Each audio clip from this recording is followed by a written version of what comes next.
Maaari bang tumayo ang lahat para sa ating panalangin na pangungunahan ni Binibining Granada? Sabay tayong manalangin sa ngalan ng Ama, ng Anak, ng Diyos, Espiritu Santo. Amen. Ama namin, sumasalangit ka, sambahin ang ngalan mo, magpasa amin ang kaharian mo, sundin ang loob mo dito sa lupa para lang sa langit.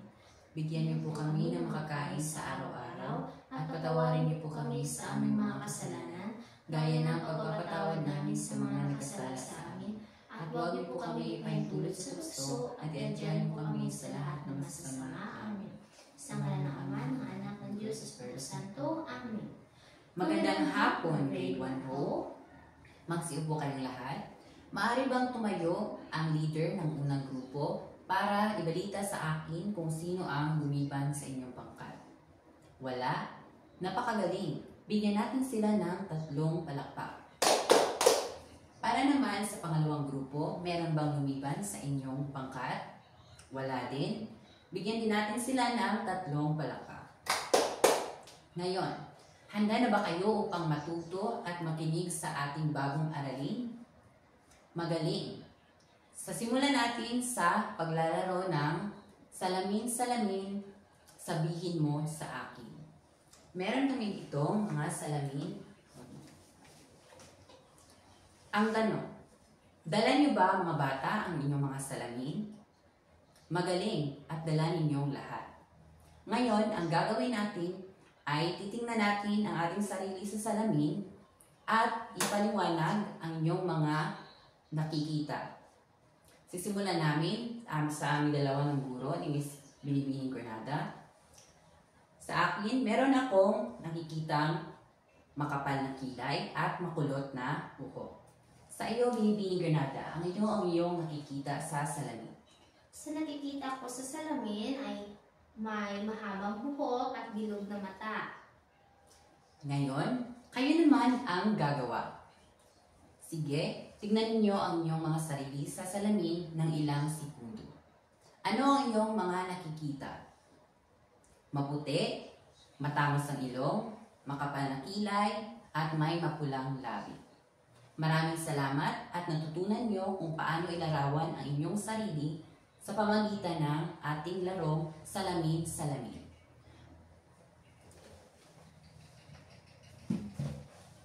Harap dito sa ating pizarra.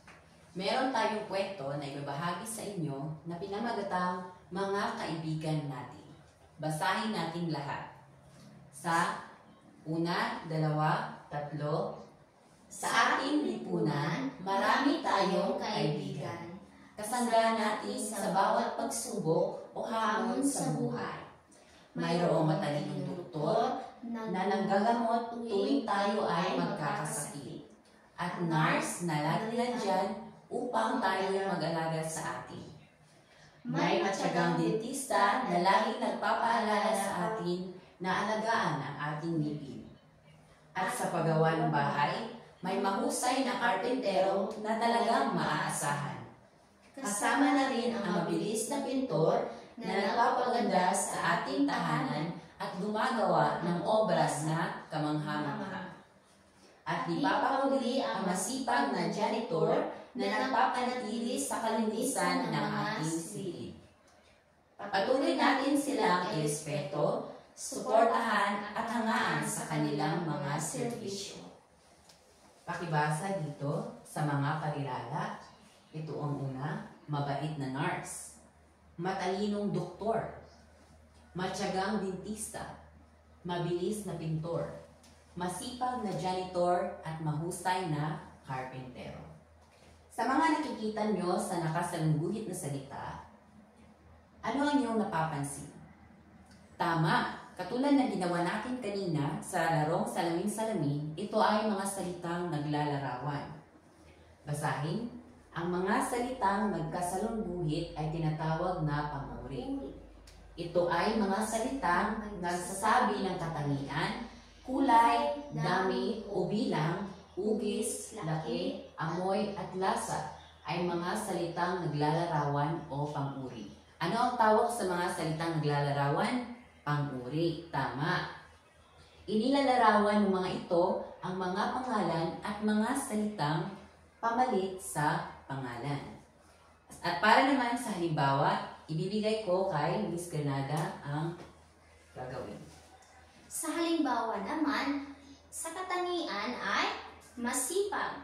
Sino sa inyo ang makapagbibigay ng ibang halimbawa bukod sa masipag? Mabait, tama. Tama. Dadako naman tayo sa kulay. Halimbawa ng kulay ay asul. Ano pa ang ibang halimbawa ng asul? Berde, dilaw, Tama. tama. Sundaman ay dami o bilang. Halimbawa nito ay 10. Maliban sa 10, ano pa? 5, 6, Isa, 2, tama. Sa hugis naman, mayroong bilog. Ano pa? Sino makapagbibigay? Tatsudok, parisukat, tama. Sunod naman, sa laki. Ang halimbawa nito ay maliit. Sino pang makapagbibigay ng ibang halimbawa bukod sa maliit? Malaki, tama. Malaki, tama.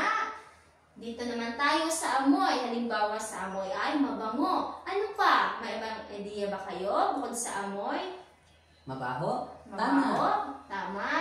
Sunod naman ay lasa. Sa lasa naman ay maasim. Ano pa? Bukod sa maasim. Matamis, Matamis, maanghang. Tama. Tama yung lahat. Tama.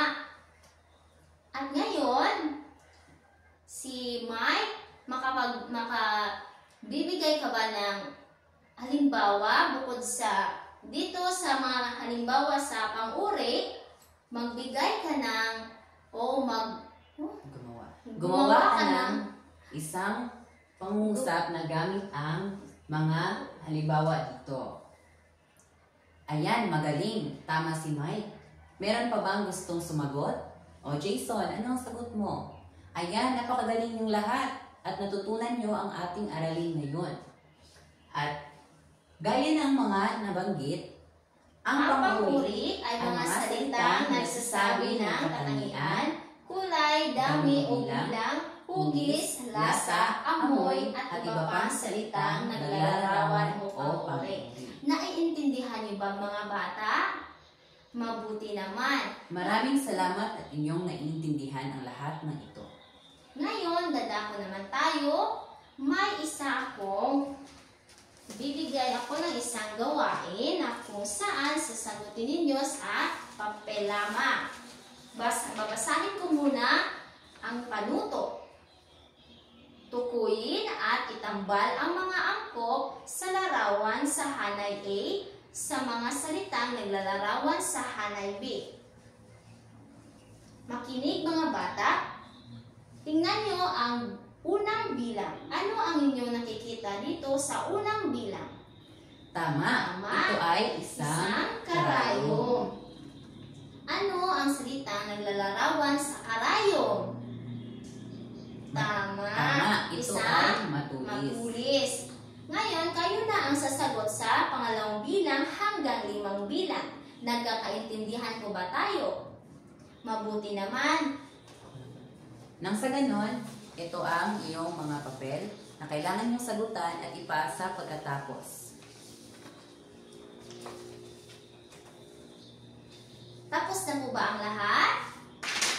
Tama naman. Sige. Ngayon, bago nyo ipasa ang mga papel sa harapan, suriin muna natin ang mga sagot ninyo.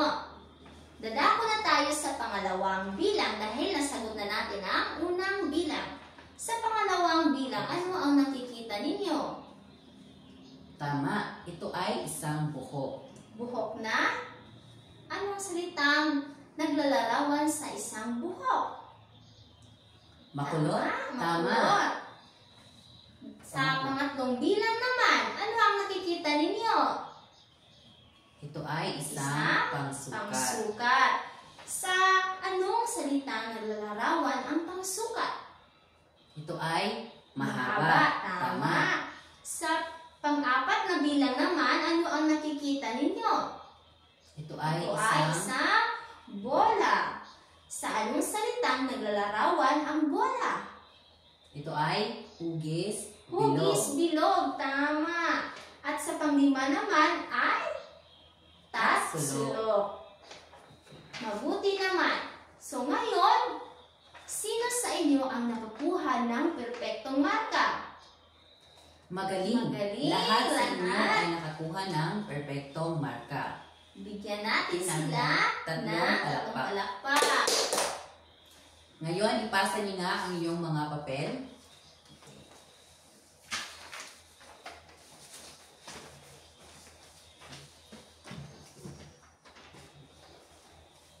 Nadako na naman tayo. Ngayon sa pagtataya, may dalawang gawain na ibibigay si teacher sa inyo. Ang unang gawain ay tukuyin kung sino ang inilarawan.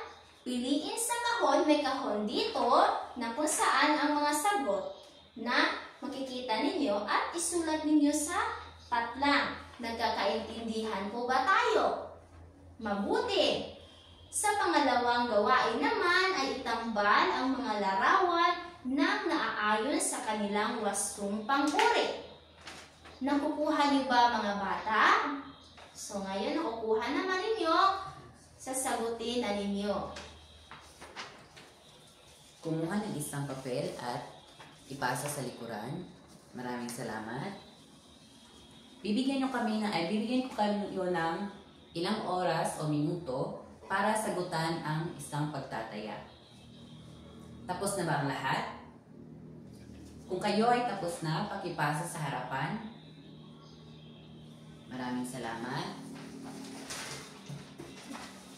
At ngayon naman, magbibigay kami ng isang kasunduan para sagutan nyo sa inyong bahay pagdating nyo. Para sa kasunduan. Sa kasunduan, makinig mga bata. Ito ang inyong kasunduan. Isulat nyo lang ito sa inyo Notebook. notebook. Makinig. Gumamit ng pang-uri at ilarawan ang inyong ina, ama, ate, kuya at bunso. Kung wala ang ibang nabanggit, maaari din ang ibang kamag-anak. Nakukuha ba mga bata? Naiintindihan niyo po ba? Maraming salamat naman at maliwanag ang aming mga panuto. Yun lamang po mga bata at salamat sa pakikinig at sana'y marami kayong natutunan sa ating aralin. Maraming salamat at paalam na. mga